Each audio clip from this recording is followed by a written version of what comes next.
আসসালামু আলাইকুম বন্ধুরা, আশা করি আল্লাহর রহমতে আপনারা সবাই ভালো আছেন। আজ ইলিশ মাছ এবং কাঁচকলার এক মজার তরকারি রান্না করেছি। প্রথমে আমি এখানে 4 পিস ইলিশ মাছ পরিষ্কার করে ধুয়ে লবণ হলুদ মাখিয়ে নিয়েছি। এখানে আমি অল্প পরিমাণ জিরা, পেঁয়াজ, রসুন এবং কাঁচা ঝাল বেটে নিয়েছি। আর আমি আমার পরিমাণ মতো কাঁচকলা কেটে পরিষ্কার করে ধুয়ে নিয়েছি। এরপর একটি কড়াইতে পরিমাণ মতো তেল দিয়ে তেলটি ভালোভাবে গরম করে নিয়েছি।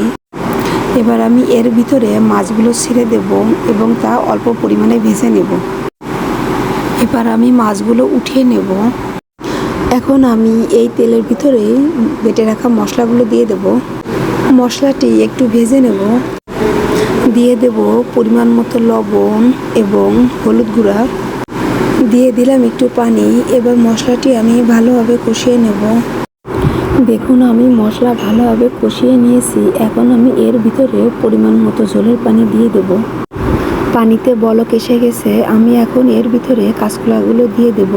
কাঁচকলা কখনো কষাতে হয় না, কাঁচকলা কষালে ঝোলের রং কালো হয়ে যায়। আপনারা এই পদ্ধতিতে একদিন কাঁচকলা রান্না করে দেখবেন, আপনাদের কাঁচকলার ঝোলের রং কত সুন্দর হয়। এবার এটা আমি ঢেকে দিলাম একটু সিদ্ধ হবার জন্য। এখন আমি এর ভিতরে ভেজে রাখা ইলিশ মাছগুলো দিয়ে দেব। আবারও এটা ঢেকে ভালোভাবে রান্না করব। বন্ধুরা দেখুন, রান্না হয়ে গেল মজাদার স্বাদের কাঁচকলা এবং ইলিশ মাছের তরকারি।